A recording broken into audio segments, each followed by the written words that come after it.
I lost two jobs during a 10-month span in 2009, right after we had moved, right after we bought our house, right after our first daughter was born, and right while we were planning a church. And so now I'm 1,000 miles away from home, unemployed, 3 mouths to feed, planning a church, and we're all stressed. And I felt like the Lord say, like, hey, you should start a business.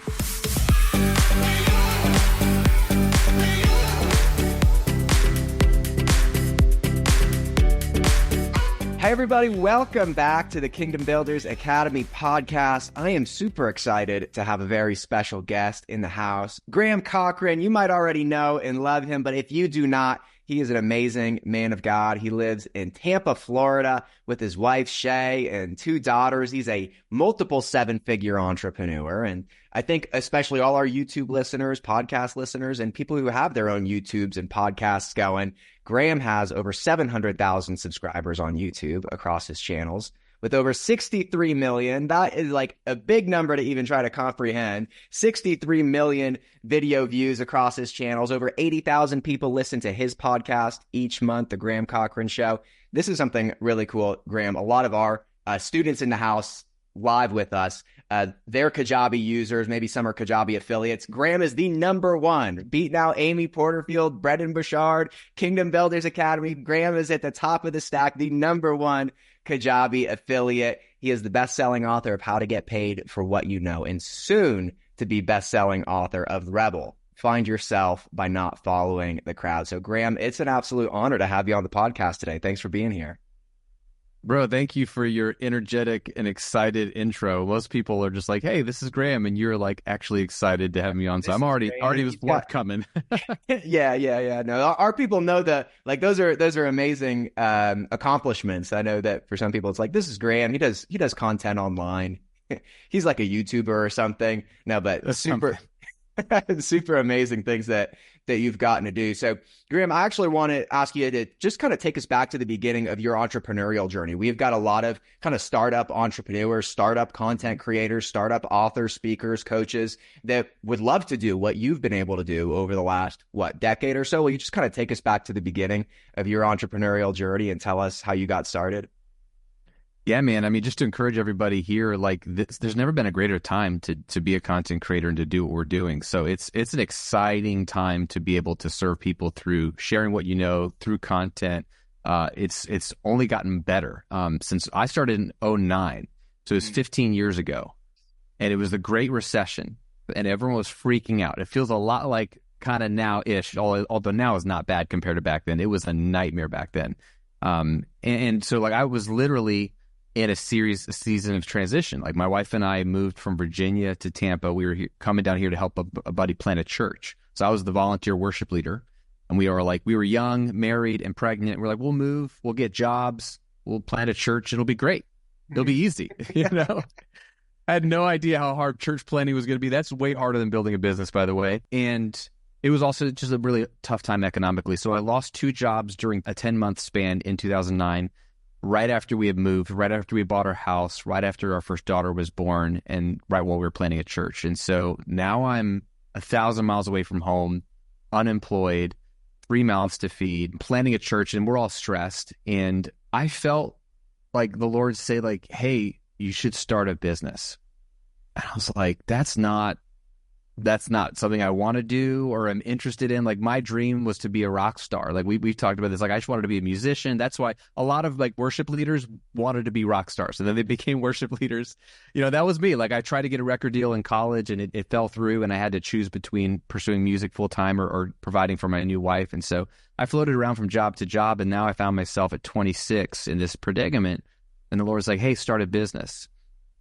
And so the only thing I knew how to do that I thought could be valuable in the marketplace was record music. I have an audio engineering background. That's what I went to school for, but that's what I was doing in high school anyway. I was the guy in the band in middle school and high school that would buy the recording equipment, try to figure it out. Like nobody wanted to learn it. I didn't want to learn it either, but I wanted my music to be recorded and I wanted it to sound good. So I was tinkering for years. And so I had figured out this really complex thing from the right brain, creative brain of a musician, because it's really taught from like left brain analytical people, and it's really a right brain art form, not a science. And so I was like, well, I could do this for musicians. I could record, I could make records for people. And so I thought I'd be a freelancer. So I started doing that. We didn't make any money at first. So like we were on food stamps for 18 months. Like the government paid for our groceries for a year and a half. It was very embarrassing. I felt like I was admitting failure. I actually refused to apply for they call it SNAP. I refused to apply for it at first when Shay asked me to do it. But she kept asking because we were just broke as a joke. And I finally relented and said, okay, fine, we'll do it. But I was just super ashamed, super embarrassed while starting this business. And I got this crazy little idea.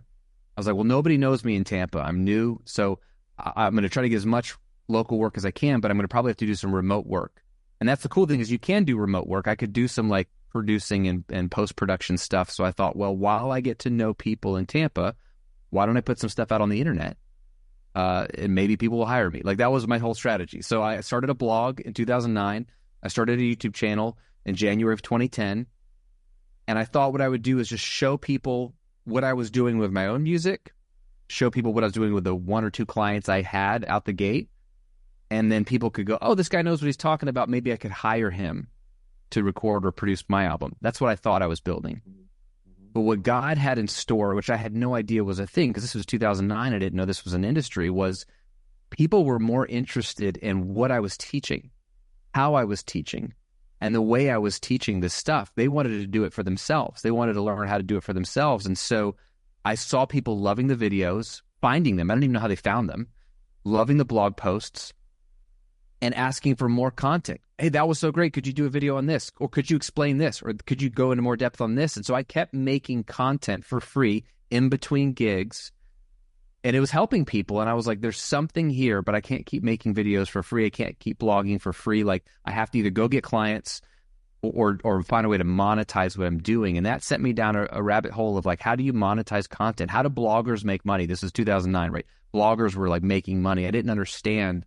And I had no one to teach it to me, but God sort of led me step by step to figure out different ways to monetize. And long story short, I landed in, hey, digital products are the best way to really make good money as a content creator. And I've been doing that for 15 years. That brand's called The Recording Revolution. It helps musicians set up a home recording studio and learn how to do all that. That's what helped me build my first $1 million business.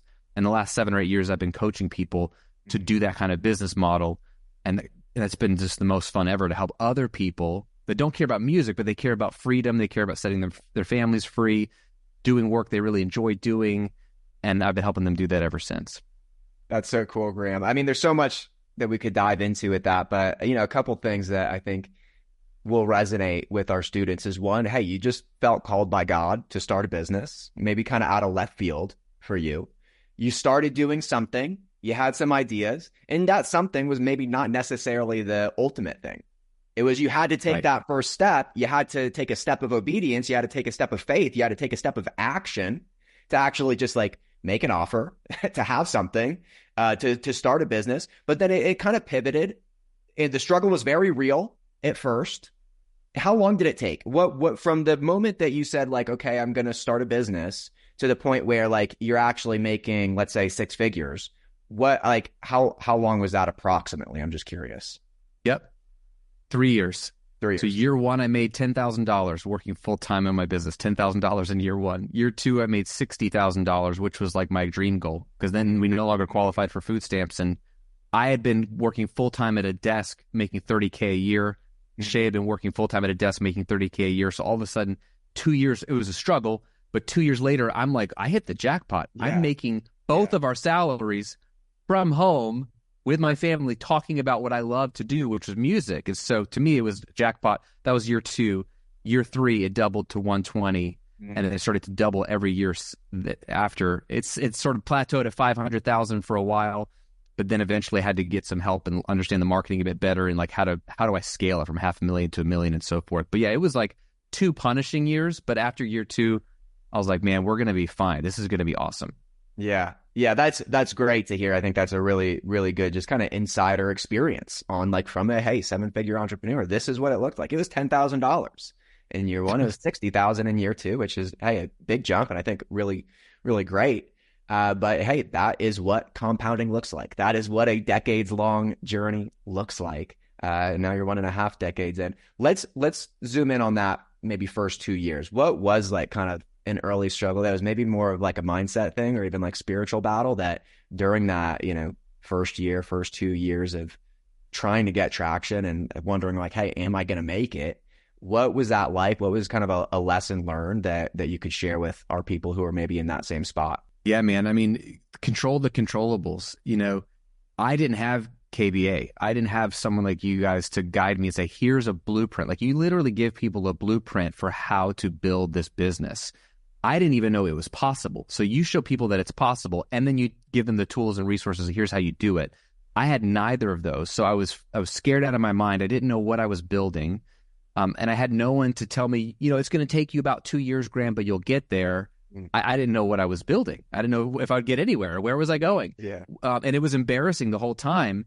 And so, talking to family members, are you applying for a new job, and telling them no, but I did start a blog about audio recording and music, like talking about the holidays, like Thanksgiving was the worst. Answer.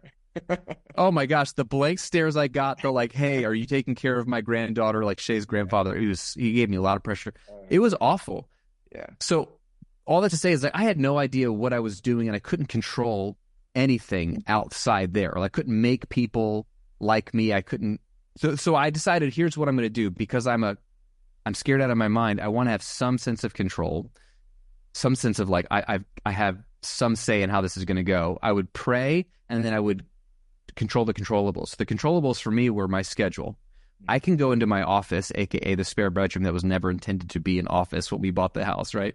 I can go into that spare bedroom from 9 to 5, Monday through Thursday. I always took Fridays off because I had some good counsel because we were church planning. So my Saturday and Sunday I was doing stuff on the college campus at University of South Florida, setting up, tearing down the band. Like I was volunteering all weekend, so I needed a Sabbath. And so we took Fridays as our day off. So I've never worked 5 days a week. I've only been 4 or less. So the most I've ever done is 32 hours a week in my business, and whittled it down to 20 to 10 to 5, et cetera. So, and that's what's so great about this business model is you can work less each year and the income can go up if you build a system. And that's what I love about what you guys teach. So I knew, okay, I can control sitting at my desk from 9 to 5, Monday through Thursday. I can control how much content I put out there. And I intuitively knew Google and YouTube are just search engines. So the more content I put out, there's more of a chance for the search engines to find my stuff. So I was committed to putting 3 pieces of content out a week for the first 4 years. I wrote 2 blog posts and posted 1 YouTube video every week for 4 years. And then probably it was overkill, but it was what I could control. And then I could pay attention to what content resonated with people. And you figure out really quickly that only 20% of your content's that great. And then really only like 1 or 2 topics are the things people really want to learn from you. And so you kind of find that sweet spot of what you like to talk about and teach and what other people like to learn from you. And I just would press into, okay, more of that. And I would pay attention to what people wanted. I could control that. I could control how many people I tried to connect with. Nobody knew who I was, but I would reach out to other people doing the exact same thing I'm doing. Instead of looking at them as competition, I looked at them as collaborators. Okay, could we collaborate on something?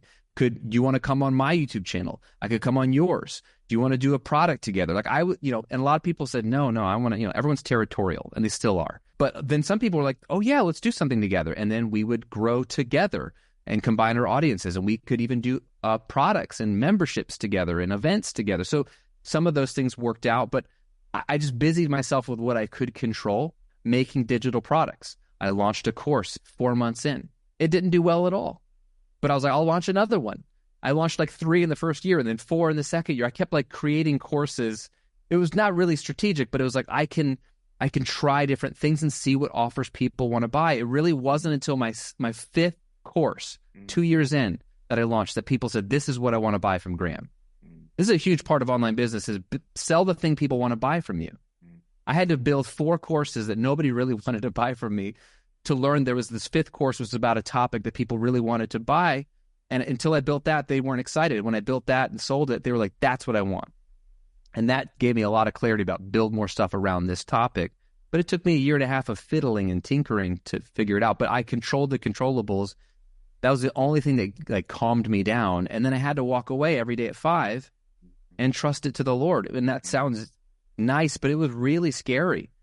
And I wouldn't have probably hung in there if it weren't for Shay, as scared as she was, still believing in me. Because she could see like, man, people are watching your videos.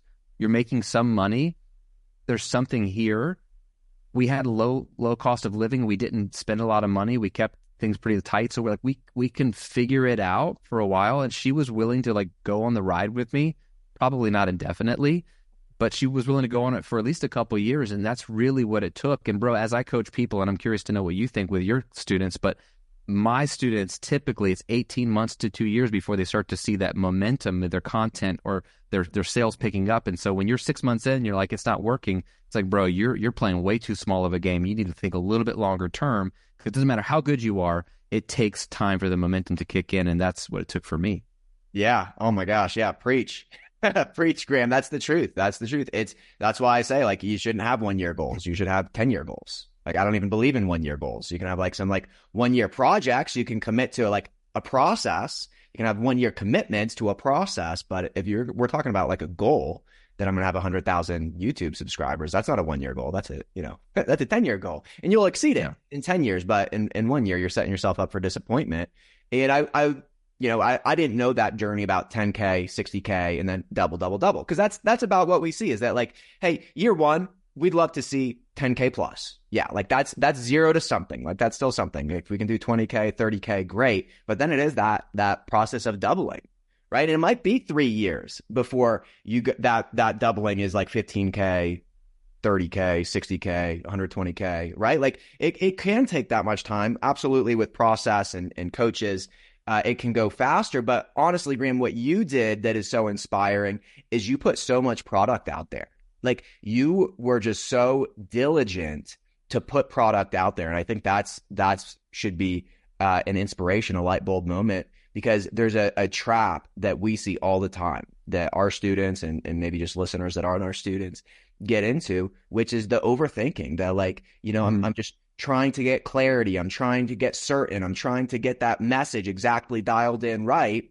And, that takes 6 months, and then we launch something and we're disappointed by it. And then I'll tell you, for 99% of the population, like, that's the process, is they spend a lifetime thinking about it, maybe never do it. Or the ones that do, they do it once and it didn't go as they expected, so they never do it again.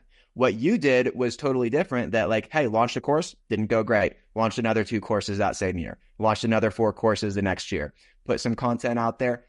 80% of it didn't resonate. 20% of it did. And then you were able to identify the 1 to 2 things that, hey, this is really what I should be talking about. And that's what the process is. That's what the discovery process is. Like, we totally spend, a full month with our students getting clarity, seeking clarity and wanting to dial in our market, our message, our offer. But then the very next step, and like, we want to keep it to that 30 days, is put something out there, launch something, have conversations, make an offer, get clients. And then how do you continue to grow from there? Is you do it again and again and again, right? You put more stuff out there, you put more content out there, you put more offers out there, and some work great and some don't. And that's how you learn. That's how you get clarity. So I hadn't heard all of this part of your story before, Graham. So I'm excited by it, because it just so resonates and so aligns with, what we see with our students. I love it, man. Yeah. Well, let's dive a little deeper on the content creation, because I think that a lot of our students are doing the work. They are putting out the content. They are building the following on Facebook, Instagram, YouTube, wherever. Will you just give our students and listeners some advice around content creation? What are some of your secrets and best practices around creating content and building really an organic audience? Yeah, no, it's a great question. And I'm glad you mentioned it. Like, everything I do is organic. So I've never run any paid ads, and I'm not opposed to ads, but just, I like to use myself and both of my businesses as an example of what's possible with organic. So that, like, for example, I have some clients that built their business on ads. They don't have an organic traffic system in place. And so I'm like, hey, let me show you how powerful organic can be. Let's add that to your ads, let's say. So it's possible to build $1 million a year business all on organic traffic. I've done it twice in 2 different niches, a hobby niche, a business niche. It works. The key is, like anything, is building content for, like, basically one person. Like, I like to imagine one person. So when I started the recording revolution, I didn't know this, but intuitively I was like, well, who am I trying to help with this content? I knew in the real world, and this is a question you can ask yourself, who in the real world is coming to me and asking for advice around the area that I help them with? like, who are those people? For me, it was all my musician friends who knew that I had a recording studio set up. They knew I nerded out over that stuff. And I knew what they wanted because they would tell me, bro, I don't want to be an audio engineer. I don't want to really know this stuff. It's overwhelming. But what I want is my recordings to sound professional. I want to buy some equipment. I want to be able to create some music on my own without having to go to a professional studio. And I want it to not sound like crap. I want it to hold up on Spotify or wherever people are listening. And I don't know how to do that. So don't overwhelm me with stuff, but I know you know how to do this. Can you help me understand this stuff? So those are real people in the real physical world asking me for help for years. And so when I got online, I was like, well, all I'm going to do is take those 3 or 4 or 5 friends that I've been helping in real life and put them into an avatar and imagine them as one person that's a very specific type of person. And every time I create a piece of content, article or video or whatever, I'm going to speak to that person. So if you ever listen to my content, you're going to notice I never say, hey guys, hey everyone. I don't speak to a group. I say, hey friend. I speak to one person. I say, hey friend, and I speak to them because if you're listening to me, you're only one person listening to me. If I say, hey guys, and you're in your car by yourself, you're going to look in the back seat, be like, there are no guys here. It's just me. So you lose people in general, but it also helps me stay focused on who am I making this video for?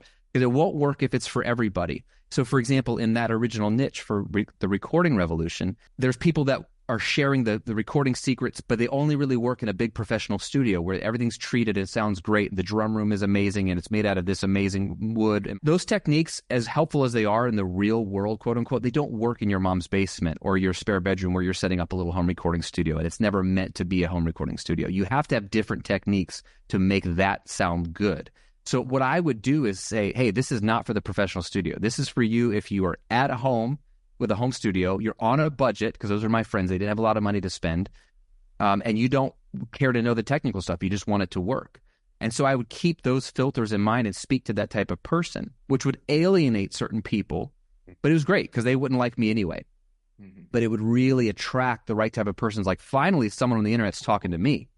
Yeah. And so that made things easier for me, is to speak to that one avatar and help them with their core 2, 3, 4 challenges that keep showing up. Everyone's got the same problems. They think they're unique, but they're the exact same problems, the exact same challenges. Nothing has changed. In 15 years, the same people are asking the same questions as they did in 2009. And that's helpful for you as a content creator to know there's probably 4 to 5 main questions you're going to answer over and over again. And to that end, don't be afraid of answering those same questions over and over again, talking about the same stuff over and over again. There's this weird issue where content creators think like, well, I've already covered that, so I have to teach them something new.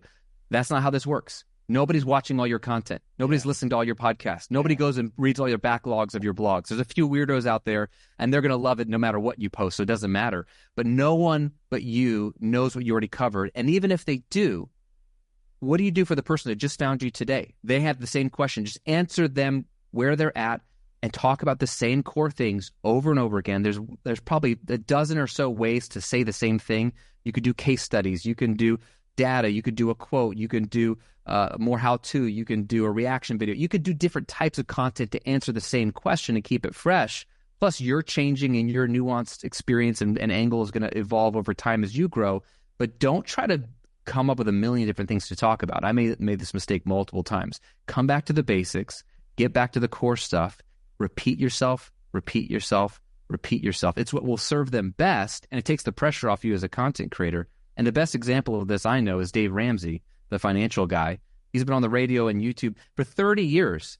He has the exact same message, the exact same 7 steps. He has not changed anything for 30 years. He's built a like a 9-figure business, multi-9 figures, because somebody finds him today. They need the same advice he was giving in the 90s.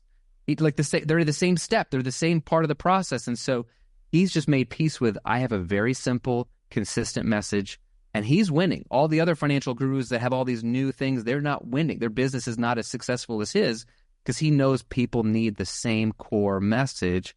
And if you graduate past him, no problem. He's not worried about that. He's worried about a certain avatar. He's going to help that avatar until the day he dies. And that's how I think about content as well. Yeah. Wow. That is an incredible point, Graham. I love that. I love everything about that. I think that it does a few things. Like there's a lot to dive into. I love that you have really like that one core point is like find your core message, find those like 4 or 5 things or those like top 10 questions, and then just talk about that forever. over and over and over again. I think, so many people get really stressed out about content creation of like, it's a new idea. I've got to constantly be coming out of new ideas. I've given away all my stuff. I don't have anything else to talk about, right? Like it takes a little pressure off. Say, what you should do is just talk about the same thing again and again and again, right? And I think a little cautionary tale, and tell me if you've seen this, with the content creators that you've been around and that you've trained and worked with, is there's a little bit of shiny object syndrome that we see a lot of people have. That, I want to talk about something new now because I've just, I'm so interested in so many different things. Like, what would you just say about that? Like, as it relates to like, hey, if you're trying to build a business, if you're trying to build a channel, do you say, hey, like you've got to kind of put some blinders on and say no to some of the things that, you might be interested to kind of go down a rabbit hole on? Like, what do you think about that? And what's your experience been with people? Yeah, it's a great question, because what you want to do is build a business that serves your customer over and over again, but also serves your life. Like, you don't want to hate the business you built. So you have to serve yourself as well. Otherwise you'll burn out. That's why I see so many YouTubers and people, even people that I'm coaching actively, are like burning out because they're just, this is what people want from me, I'm going to give it to them. And they've never considered what they want as well. And so it is a give and take. So I think, don't build a business that you don't want to talk about that stuff for the next 10 years. Like, think about this topic. Do you love it enough? You could talk about it for 10 years. Okay. Yeah. If you're like, yes, I think so, because you never know, but just like loosely, yes, I like this topic. I loved music recording. It was a no-brainer. I could talk about it forever.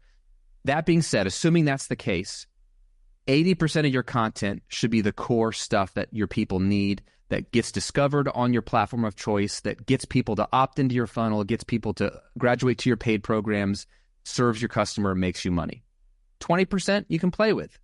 Like, 20% should be selfish for you. Serve yourself. Like, hey, I'm really interested in talking. So for example, with recording, that first business, nobody wanted mindset content from me. They wanted how-to videos showing in the software. Click this button. It makes your voice sound better. Click this button. Now your guitar sounds awesome. Do this technique. That's all they wanted from me all day long. I gave that 80% of the time. But 20% of the time, AKA almost once a month, I would have a piece of content that was on mindset. Like, how do you stay focused in the studio? What about working with clients that you don't like? Do you take a job even though you need the money, but you don't like the client? Or let's say, like, I'm a Christian producer and I don't want to work with people that are cussing all the time in their music. Like, I would talk about these things, and that would never get views or clicks, and that's not what people were asking me for. But it does two things. One, it feeds my soul because I was interested in talking about it, and it's my channel. I gotta like what I'm doing. Keeps me going. Because if you keep going, it, like Steve Jobs said from Apple, business is a game of attrition. You stay in the game long enough, you win. Everybody else quits. It's not that hard. You got to stay in the game. So you want to set up your business so that you can stay in it long enough to win, because momentum takes time, like we talked about.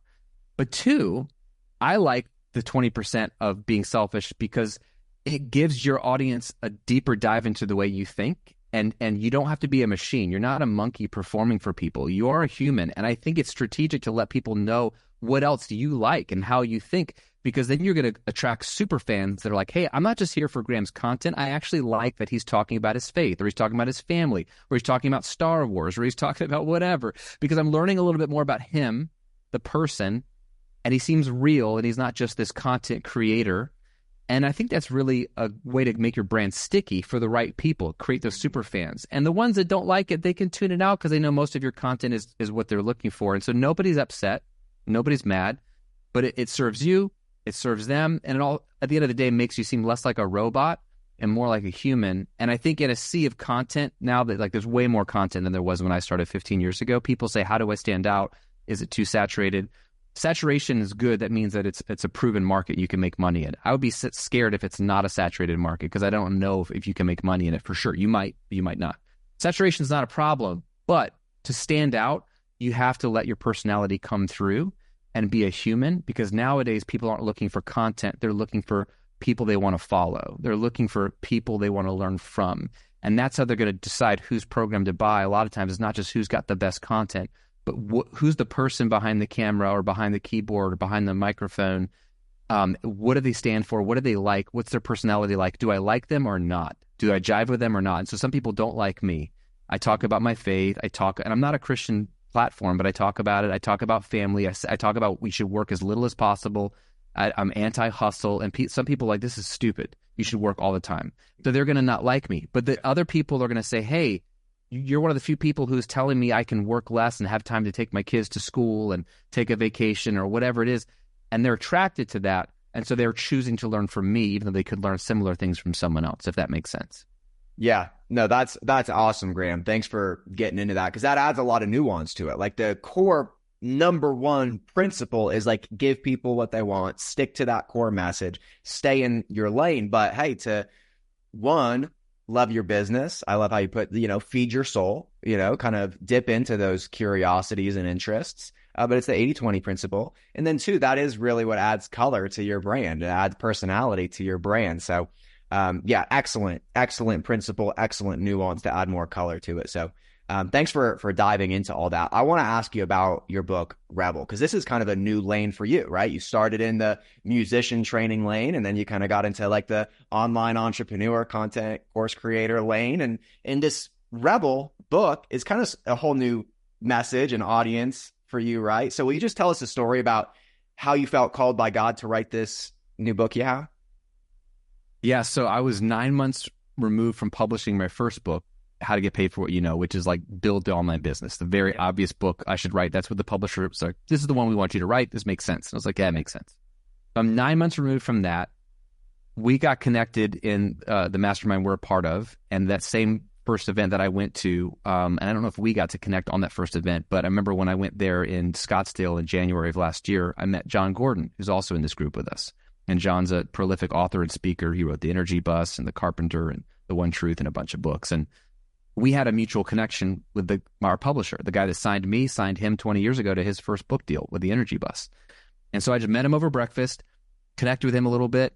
He was like, hey, reach out if you ever need anything, because I told him I was interested in speaking and writing. And so I took him up on that. Like a month later, I was like, hey, bro, I could either figure this out on my own or just talk to you, because you're like 15 years ahead of me, 12 years ahead of me. You're doing what I have a new dream in my heart to one day do, is to speak on stages and write high thought leadership books. Like once my kids are out of the house, I can imagine myself doing a lot of that.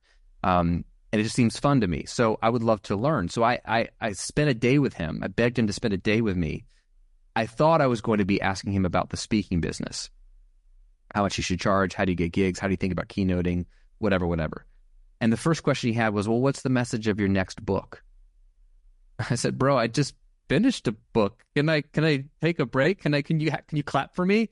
I know you've written like 20 and I've only written one, but I'm exhausted. That was a lot of work. And he said, well, the most important question is, what's the message of your second book? And so we noodled for 2 hours, bro, about what I could write about, all the things I felt capable of, interested in writing about. And I was not getting anywhere. And he finally said, okay, well, tell me your life story. So I started to tell him my original dream was to be a rock star, and how my guidance counselor told me, like, you have to go to college. I went to this college prep school, and I write about this in the book. She was like, you haven't applied to a single school. You're going to break our 100% college acceptance rate streak at the school. So you must apply. I don't care what you do with your life, but you will apply to a school. And that was like one of my moments, like, screw you. Like, you don't actually care about me. And that's when I realized that adults have their own agenda. And I sort of was like, no, I don't want to go to college. When I lost my job, I was like, no, I don't want to get another job. I want to start this business, even though I don't know what I'm doing. And I kept going through my life story. And he said, bro, you don't do what people tell you to do you? He's like, you're a rebel. And I remember hearing that word and thinking, well, that's not a word I've ever used for myself or ever thought I wanted to be associated with. I kind of thought it was like a negative term. But at the same time, the moment he said, you're a rebel, in my spirit, I kind of knew, like, that is one word to sum up how I felt. And not in a negative way, but in a way of like, hey, everyone's going one direction. And like, there is a prescribed path for success for, middle-class America. That was what I grew up in. And it was get good grades, so you go to a good college, so you get a good job, so you have benefits and stability, or whatever the mantra was. And no one questioned it. And I just was interested in other things. And I wanted to find my own way. And I realized maybe today being a rebel is actually smarter, because conformity is the default. That's where how are relationships looking? Conformity in relationships in America, families are falling apart, marriages are falling apart, business and money and finances, like, people are going bankrupt, or they're like obsessed with their business, or they don't, they don't have time for their family. Like, none of conformity in all these areas of life isn't looking good. So maybe actually to be a rebel, which is just to kind of step out of the current that everyone's in for a second, look around and say, is this where I want to go? Is this really where I want to end up? or is there another path for me? That's where the genesis came of like, man, actually it's to live a life you really want to live. You have to be a rebel. You have to be different. You have to be courageous enough to go a different direction, one that's more aligned with the way you're wired, even if other people push back. And so in that day with John, the idea was birthed. 48 hours later, God gave me the framework because I was trying to reverse engineer what I've done. Okay, well, if I was going to teach what I've done as a rebel and built this intentional life in all these areas, how would I teach it? God gave me this framework out of nowhere. And I've never had this. Like, I usually develop stuff over time. And then John was like, bro, you need to pitch this to your publisher. I was like, I don't think they're going to go for this. This is not a business book. This is not, when they signed me, they were thinking I'm going to be in this business lane. And so he said, just send over a one-pager of like what the book's about.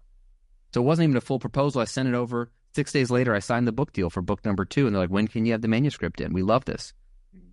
I was like, okay, so this was all last year. So then I'm like, Lord, this is more of a personal development book. This is like a life book. This is not a business book, although it could be applied to your business. What do we do with this? Because I don't have any offers that tie into this book. This is going to be a lot of effort to write and promote and launch this thing. Are my people going to follow me down this path? So that's been the last 18 months, and you've been a part of that journey. We've been in a smaller group together of like the tension of, I see this new thing that God's birthing in me, and I'm excited about it because I really see the next 10, 20 years more clearly than ever. But the right now is very unclear. How do I bridge to that without alienating my audience? I still don't want to leave the business lane. I love that. I feel like a mission to help entrepreneurs build life-giving businesses, not life-sucking businesses, which is what most people are doing. And so it's like I see them that they're connected, but it really broke open my business model and it broke my content plan. But I think the Lord was forcing me into what I thought 10 years from now I would get into. Is like, no, let's get in there now. Yeah. And this is going to be the thing that moves you in that direction. So I had been in a pivot or an evolution of how do I build off of what I've been doing for the last 7 or 8, let's say, but build into the future. And it's scary, bro. Anytime I've pivoted, it's like the third time I've pivoted or evolved, and it feels scary. But this is what walking with the Lord is like. He doesn't give you a whole lot of details. He just says, hey, do this. And if you're willing to be obedient, things will work out. But I'm freaking out the whole way. But to get us to this point here, and even being on this podcast, like I don't know how many podcasts I've done in the last 8 weeks in promoting this book. As I share the message, like to see people's eyes light up, to see people say, I needed to hear this, to see people say, this makes sense to me. I'm starting to see how God gave me a message that he wanted me to put out there in the world, and he's beginning to do that work. And so I'm just along for the ride. Yeah, I love it. I love it. And you just, well, side note, I want to go deeper on Rebel, but I think some of that, just in this conversation, like we heard you talk about the 10-year journey, right? And the compounding that was necessary. And probably for you to be where you want to be in that 10, 20-year time frame that you'd originally envisioned, you probably need to start the compounding now, right? And the stuff with your other business, I mean, so much of that stuff is about even just like, the systems to have a business that's 5 hours a week. So just listening is like a friend and peer. I hear, like, hey, you've got a great business, that you've got the systems, you've got the 5 hours a week down, and now you're just kind of starting a new thing that's going to compound, and it's going to take time, and it's going to compound. And I don't see why you can't have both going on the journey, but just random side thought there. But tell me more about Rebel, because I know you've got this 5-part framework, and I love a good framework. So will you just unpack Rebel a little bit more and how you describe finding yourself in the book? Yeah, absolutely. So my premise is that the frustrations in your life and the disappointments in life are largely due to the fact that you're living out of alignment with the way you're designed. So there's a lot of things that are outside of our control that make life hard, but half the stuff is within our control. And I think we're living out of alignment. We're looking around and comparing ourselves to other people. I wish I were more like her. Shouldn't I be this far along? Should I? Whatever, we should all over ourselves, or whatever the phrase is, right? And it's it's frustrating to live in a way that you're not designed to live. And the example I use in the book is my espresso maker at home. I have this automatic espresso maker. You put whole beans in the top, the blade like grinds up the beans, and it spits out a fresh espresso or Americano or whatever. And it's like right next to my espresso maker is my blender, and my wife makes smoothies and green juices and all the healthy stuff in the blender. And I look at them every morning because I go in the pantry and they're right there. And it's like as if my espresso maker were looking at the blender and was saying, I want to make a smoothie. Yeah, I could make a smoothie. Everybody loves smoothies. The blender is making these smoothies. I'm going to make a smoothie. And look, we're the same. I'm just like the blender. We both have a hole in the top. where you put food in us. We both have a blade that chops up the food. Like, we're pretty much the same thing, right? And yet you and I both know how dumb it is. If we were to put a frozen banana and almond milk and frozen strawberries and protein powder in the top of my espresso maker and shove the thing down and press the button, like, at best, what's going to come out of the machine is going to be disgusting. But at worst, what's likely going to happen is the machine's going to break. Yeah. And yet this is what we do. We are looking around at their marriage, their business, the way they parent, their health journey, whatever, and we're comparing and saying, well, I should be able to do it like them. And we try to copy and mimic, and then what happens is, at best, we have a subpar life. Like, it's not God's best. And at worst, we break because it's just not the way we were designed. And so my premise is, live in alignment with the way you're designed. Well, how do we do this? You got to figure out who the heck you are. And no one has the time or the margin or has done the deep work of figuring out who God made them to be. And so the 5-part framework is like a coaching session in a book to help you figure that out. And so it spells the word rebel, R-E-B-E-L. And the first step, the R, is to resolve to dream again. It's like a stake in the ground. Like, if you're going to figure yourself out, the first thing you got to do is say, I'm going to get back to dreaming. And I don't know what your relationship with dreaming is, if it's like, that's what I did when I was a kid, but then, like, life hit me in the face and I had to grow up. Like, that was my story, right? Like, I wanted to be a rock star, and I really believed it was possible, and everyone told me it was going to happen, and then it didn't. And when it didn't happen, I was so crushed and honestly angry at the Lord, but I didn't want to be angry at God. So I had to create a narrative for myself, create a worldview that would make sense of my pain. And that worldview was, dreaming is foolish. You don't get what you dream. You should just be reasonable and just put your head down and get a decent job and pay your taxes and tithe and shove your 401k with as much as you can and enjoy Netflix on the weekends and be with your family and be a good Christian man. Like that, I created this narrative. So I didn't dream for 4 years, and because I was embarrassed and it stung that my dream didn't come true. But God had to teach me, bro, no. You were on the right track dreaming. But like, this is something I talk about in the book called the identity crisis intersection. And I think this might be very real for everyone today. You're either going through one, or you've been through one, or you will go through one. I've gone through multiple. I'm kind of in one right now. Okay. Mm-hmm. The identity crisis intersection is very simple. You have a dream, or you had a dream. Maybe it's, I have a dream of getting married. Maybe it's a career dream, or I want to start this business. Maybe you want to have a child. Okay, then dream dies. The business falls apart. The marriage falls apart. Divorce happens. You lose the child. The economy shifts. You lose the house. For me, I didn't even get the rock star dream. I never had it and lost it. I just couldn't quite get it. So the dream has to die. Now what do? Now you're at this really tender spot that I call the identity crisis intersection. It's an intersection where you have two choices. It's like a fork in the road. And it's an identity crisis because when your dream dies, part of your identity dies with it.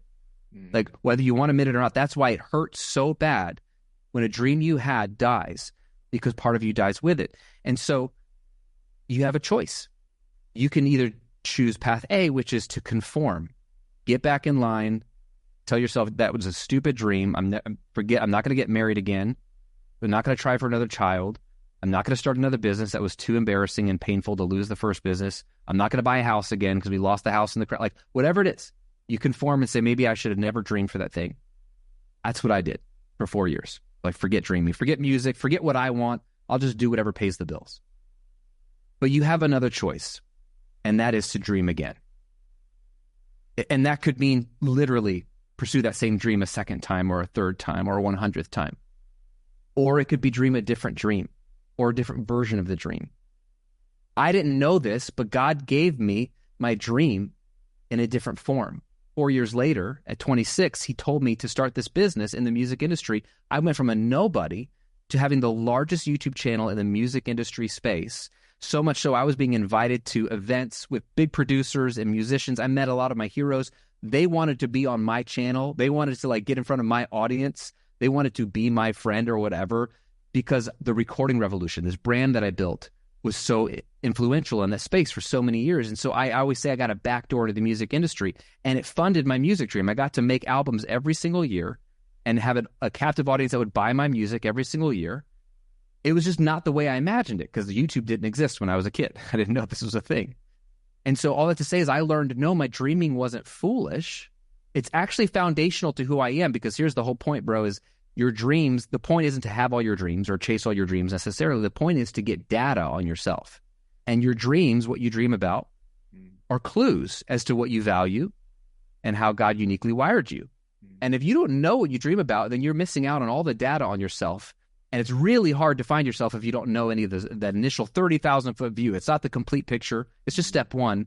But I really encourage people to go through this exercise of listing out the 50 things they dream about, the things they dream of doing, being, having, judgment-free. No one's going to read this list. It's really for you to look at and go, oh my gosh, that's important to me. I've forgotten about that. Or, oh, I never thought about this. Or that's always been in my mind and I just have never articulated it.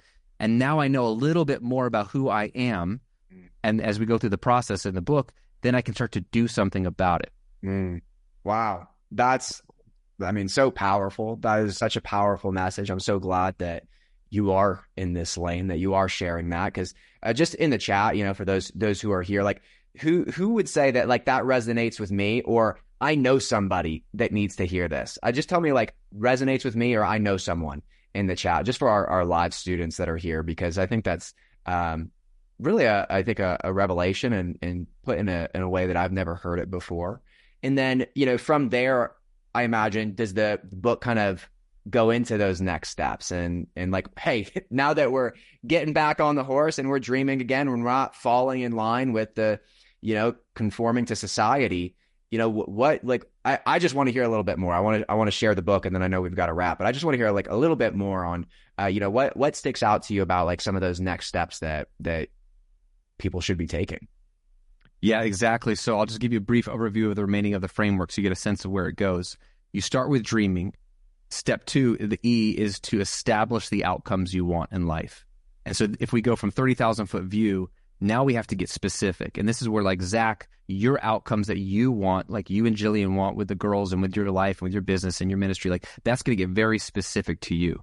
And I walk through an exercise that I call the best 3 years of your life exercise. This is the most powerful thing I've ever done with clients to get absolute clarity on what you want out of your life. And the premise, it's like a journal prompt. It's basically, Zach, imagine you and I don't see each other for the next 3 years, which would be a shame, but we will see each other. But let's say it's been 3 years. I bump into you at a conference or the Wellspring or some other event. And I'm like, bro, it's been 3 years since we talked on your podcast. How the heck are you? And you say, Graham, it has been the best 3 years of my life. And I'm like, bro, that is amazing. Let's get a coffee. Let's sit down. Tell me all about it. What would you be telling me about?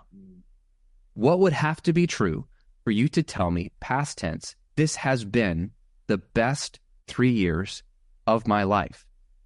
And what comes up, if you sit with that journal prompt long enough, is an exact picture of what you really value in life and what you should probably be moving towards. Because it's open-ended. This could be family related. This could be a health thing. This could be a spiritual thing. It could be money specific. It could be, I want to move to a different state. Y'all just moved to Colorado. Like that could have been part of a vision a few years ago. Like if it's been the best 3 years, we're actually living in Colorado. Like what comes up for you is going to be very interesting. And what's exciting is that I like the 3 year time span because I like long time horizons because you have time to build momentum. I don't like them because if they're too far in the distance, like 10 years is in a way somehow too far for me to even know what is life going to look like in 10 years. Like think about 10 years ago. What was your life like 10 years ago? It's hard to look in the future that far. So some people don't pursue their goals if they're too far in the future. I agree with you. 1 year goals, it's just too short of a time span. Like you'll just fall off the bandwagon because you can't really do a ton of life change in a year. But 3 years, it's close enough to my season of life. I can tell the ages of my kids. I already have some things in motion now that are probably going to be coming up in the next 2 to 3 years. So I can kind of picture it 3 years from now. So I could be a little more accurate or close to accurate. But we both also know that you can do a lot of damage in 36 months. Like you could change your marriage in 36 months. You can change your business in 36 months. You can change your health in 36 months. So it's a sweet spot of time to dream. And so that's the second part, is really walking through that 3 year vision and getting explicitly clear on what you want, outcomes you want. Step 3, B, is then before we actually make that a reality, we actually break. We break the negative thoughts, habits, and patterns that are holding you back. This is, I take people through in the book what I call the inner story audit, because to hear the still small voice of the Lord, which is going to guide you in every step of your life, you have to undo the super loud default narrative in your voice, because there's two voices in your head. There's the voice of the Lord. He is never loud unless he really, really needs to be. He's usually very quiet. Elijah dealt with this, the still small voice, right? Unfortunately, it's quiet. He whispers, right? I've heard it said that God speaks primarily through his word, through wisdom, through his whisper, and then sometimes through wonders, right? But the whisper is frustrating because he's speaking. Can I hear him? And a lot of times we can't hear him because the inner story is so loud. I'm not good enough. This is never going to work. The economy is changing. What about this? Blah, blah, blah. So you have to undo some of that old code, that old programming. And so I walk them through in that step, like how to do that, acknowledge what it is, challenge it, question it, and then undo some of that bad code so that in step 4, the second E, we can engage in new rebellious thoughts and habits and patterns. And this is where we start to build an intentional plan to make that 3-year vision a reality. And then finally at step 5, the L is to let go. And you specifically let go of 2 things: of the outcomes you established early on and other people's opinions. Because here's the irony is, like, I'm a futuristic, like on the Strength Finders, I'm high futuristic, I'm outcome driven, like let's go build this thing and reverse engineer it. I like the destination, I don't like the journey. I just want to get there. And I don't know if anybody else feels that, but that's my personality. And so I've learned that that's going to rob me of all the joy. And our mutual friend John Gordon says, you got to love the process, not the outcome. If you love the process, he says, you'll love what the process produces. But you have to be very open-handed. It's God's terms, God's timetables. You can have a vision and move towards it, which I think he loves. But to your point earlier, we talked about it might be longer, it might be slower. You might have to iterate. You got to really be open-handed about the outcomes that you set earlier. At least you're in motion. And that's all God wants, is get in motion. Go, like he tells Abraham in chapter 12 of Genesis, go to a land I will show you. How unspecific is that? But Abraham packs up his stuff and starts moving. And that's letting go of those outcomes is the secret. And then letting go of other people's opinions, because to be a rebel by definition is to be different. And people will do everything, even the people who love you the most, everything to tell you shouldn't be doing that. You should be more like them. And so you have to get really clear on your values. So I help people create their own personal or family values in that chapter so they can say, no, this is what we're committed to. This is what we believe in, no matter what the outside voices are. So I walk you through those 5 steps in the book. And each chapter of those 5 steps has like a main core exercise. So it's really like a coaching session. Even if you just did one of the exercises, you could completely change the trajectory of your life. So it's a short book because I want you to actually read it so you can actually do it. But it's an application book. You do the book as you go. And bro, it's amazing where it's taking people. Like, I've put my family through this. I've got some clients going through this material. I have a private launch team for people that pre-order the book, and I've given them access to these exercises in advance. And so like they're going through these exercises, and it's amazing to see the different places it's taking people, because that's the whole point, is it's a unique journey aligned to you. And I want to give people permission and freedom to be who God made them, so that, bro, and here's where I'll end. The whole point of being a rebel, this is what blew my mind. When I asked God how to end this book, it's like, Lord, what do you want me to close with? You know what he took me to?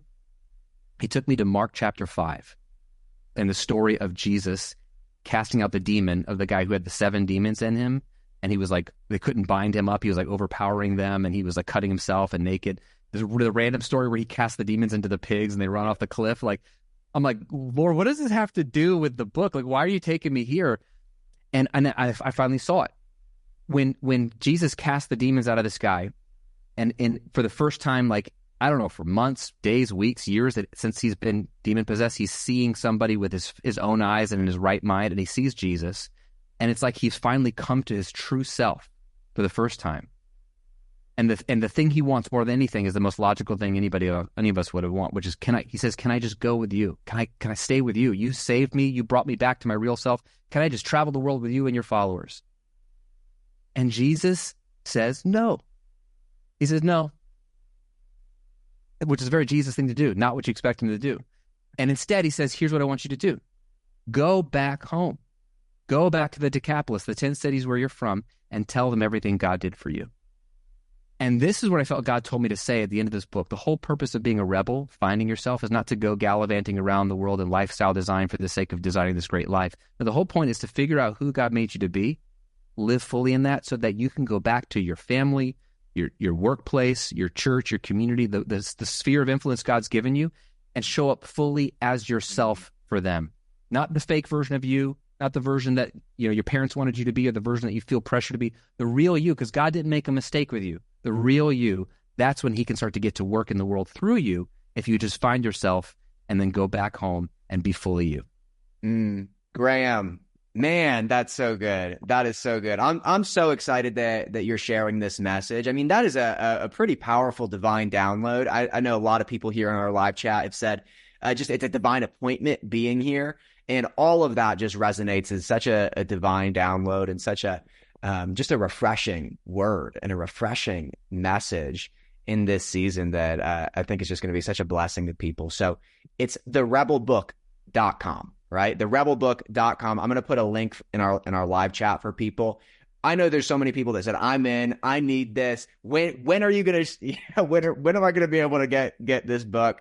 So there's a link in the chat for our students here live, and we'll put it in the show notes for podcast and YouTube. And it's therebelbook.com. And I would just say to everybody that I really think like there's two kinds of people. Like I asked earlier, like I think there's a lot of people said this resonates with me, right? Like whatever season I'm in, 30s, 40s, 50s, 60s, 70s, 80s, doesn't matter what age or stage of life that, like you said, we kind of go through some of these identity crises again and again. And just to have that process and to have somebody like you, Graham, that's so full of wisdom and full of grace and is just the Lord is working through you through this message and through these exercises.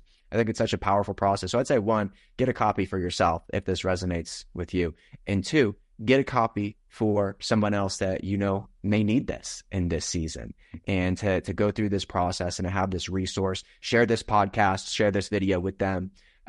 If you know somebody that, like I saw somebody, I think Candy earlier in the chat, that my son's about to turn 30. He needs this. He's a rebel. He needs this.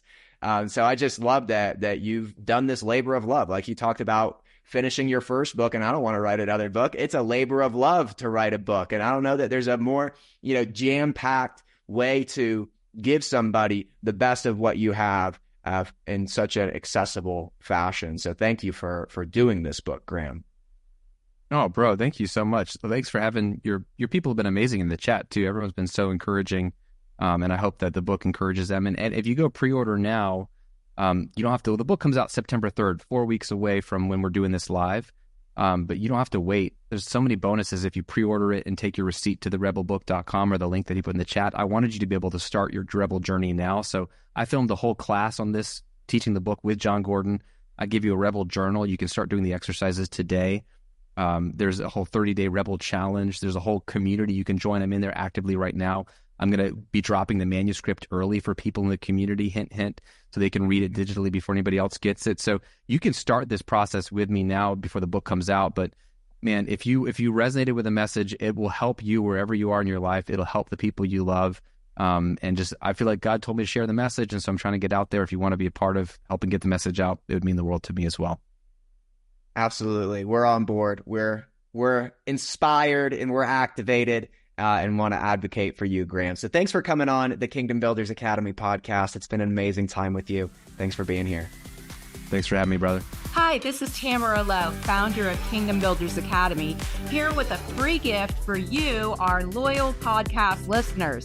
We're giving away free copies of my newest book, Business Plus Ministry Equals Success, a superior model to profitably change your world.